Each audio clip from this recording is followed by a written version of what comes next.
Hey everyone, welcome back to the channel. We're so excited to have you here with us today.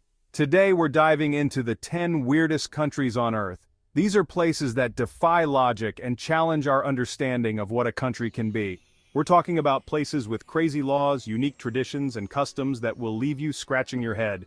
And things you just wouldn't believe unless you saw them with your own eyes. From bizarre festivals to unusual ways of life, these countries have it all. Get ready to be amazed because some of these places are straight out of a movie. Imagine landscapes that look like they belong in a fantasy novel. And cultures that seem to have stepped out of a different era. You won't believe some of the things we found. From the smallest country in the world to a nation that has no army, the surprises just keep coming. Let's start with the smallest country in the world, Vatican City. With a population of just around 800 people, it's a city-state entirely surrounded by Rome, Italy. Despite its size, it has a rich history and is the spiritual center for millions of Catholics worldwide. Next we have Costa Rica, a country that abolished its army in 1949. Instead of spending on military, Costa Rica invests in education and healthcare, making it one of the most peaceful and progressive countries in the world. Moving on, let's talk about India, a country known for its vibrant festivals. One of the most unique is the Festival of Colors, Holi, where people throw colored powders at each other in a joyful celebration of spring. In Bhutan, happiness is a national priority. The country measures its success not by GDP, but by gross national happiness. This focus on well-being over wealth makes Bhutan one of the most unique countries in the world. Then there's Japan, where ancient traditions meet cutting-edge technology. From robot restaurants to centuries-old tea ceremonies, Japan is a fascinating blend of the old and the new. In Iceland, you'll find some of the most surreal landscapes on Earth. From geysers to glaciers, the natural beauty of this country is simply breathtaking. And let's not forget the belief in elves and hidden people, which adds a touch of magic to the Icelandic culture. In North Korea, the rules are unlike anywhere else. The country is shrouded in mystery, with strict regulations and a highly controlled society. It's a place that fascinates and terrifies in equal measure. In Papua New Guinea, over 800 languages are spoken, making it one of the most linguistically diverse countries in the world. The cultural diversity is equally astounding, with numerous tribes each having their own unique customs and traditions. Finally, let's talk about Tuvalu, a tiny island nation in the Pacific Ocean. With a population of just around 11,000 people, it's one of the least visited countries in the world. Rising sea levels pose a significant threat to its existence, making it a place of both beauty and vulnerability. So there you have it, folks. 10 of the weirdest, most fascinating countries on Earth. Each one is unique in its own way, offering a glimpse into the incredible diversity of our world. Thanks for joining us on this journey, and don't forget to like, comment, and subscribe for more amazing content. Alright, first up is North Korea, a country shrouded in mystery. Known as the Hermit Kingdom, North Korea is one of the most secretive and isolated nations in the world. This place is like stepping back in time with strict rules about everything. The government controls nearly every aspect of life, from the clothes people wear to the jobs they do. Imagine not being able to choose your own haircut. Yes, that's right, there are only a few state-approved hairstyles to choose from, and everyone must adhere to them, or listen to the music you want. The government also controls the media and entertainment, so the music, movies, and TV shows are all state-approved. They even have their own internet that's cut off from the rest of the world. This intranet, known as Kwangmyong, is heavily monitored and only allows access to state-approved websites. It's like a real-life Truman Show, completely isolated.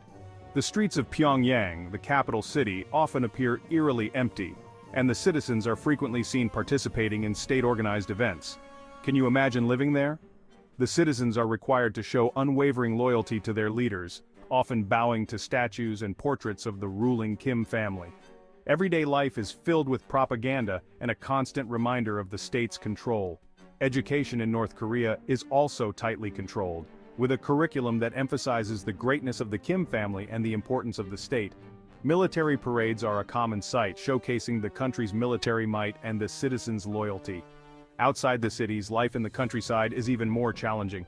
Farmers work long hours in the fields, often with outdated equipment, and food shortages are a common issue.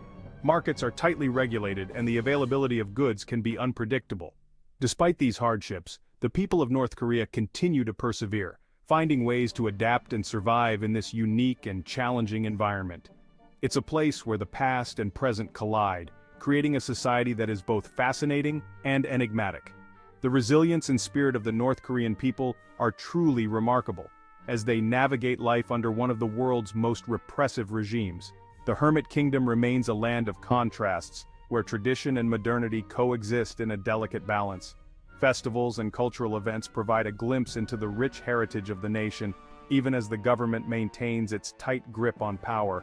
The border between North and South Korea is one of the most heavily fortified in the world, a stark reminder of the ongoing tensions and the division of the Korean peninsula.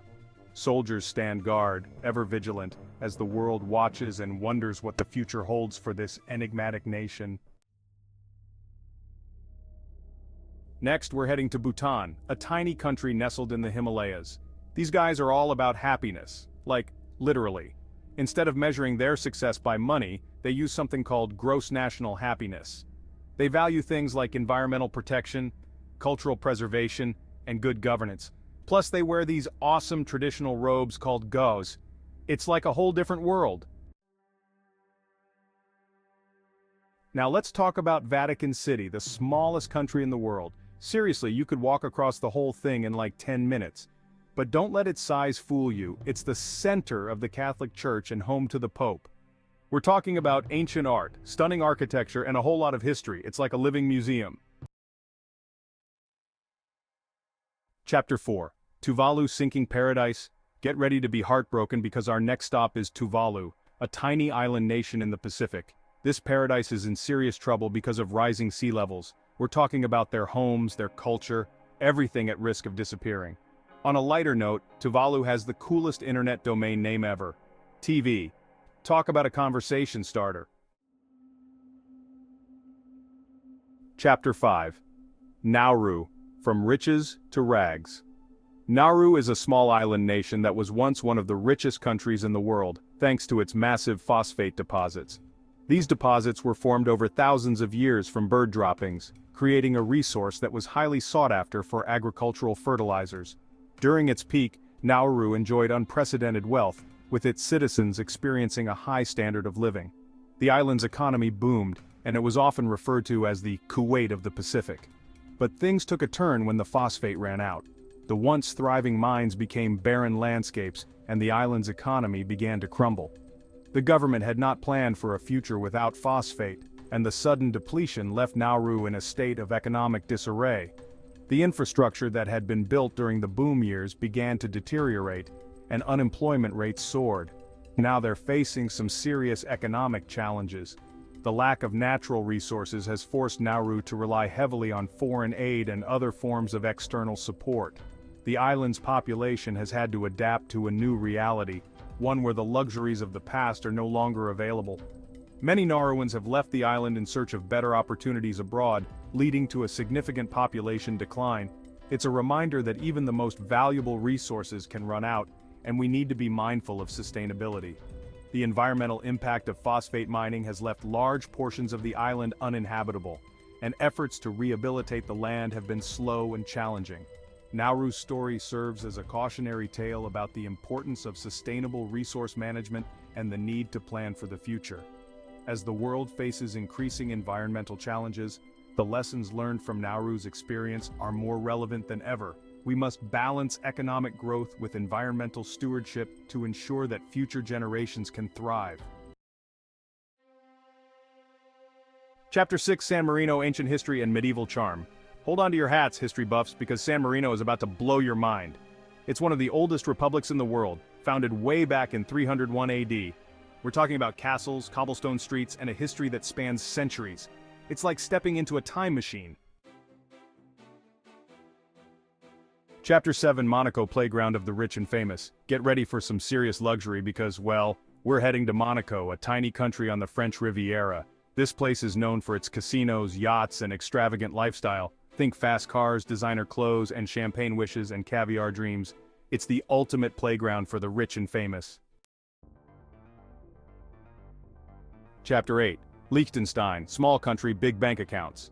Next up is Liechtenstein, another tiny country with a big reputation. This place is known for its stunning mountain scenery, And it's even more impressive GDP per capita. They have more registered companies than people. It's a hub for finance and innovation.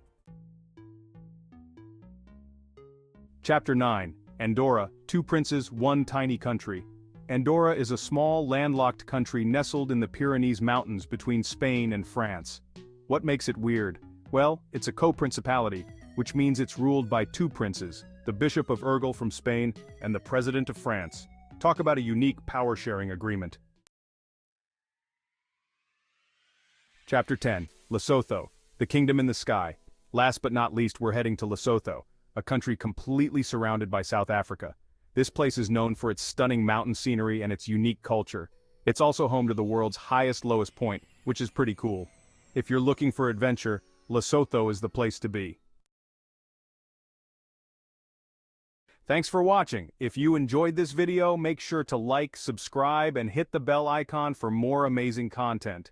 Which one of these weird countries would you want to visit the most? Let me know in the comments below. I'm always down for a challenge, so maybe we'll visit the most popular choice in a future video.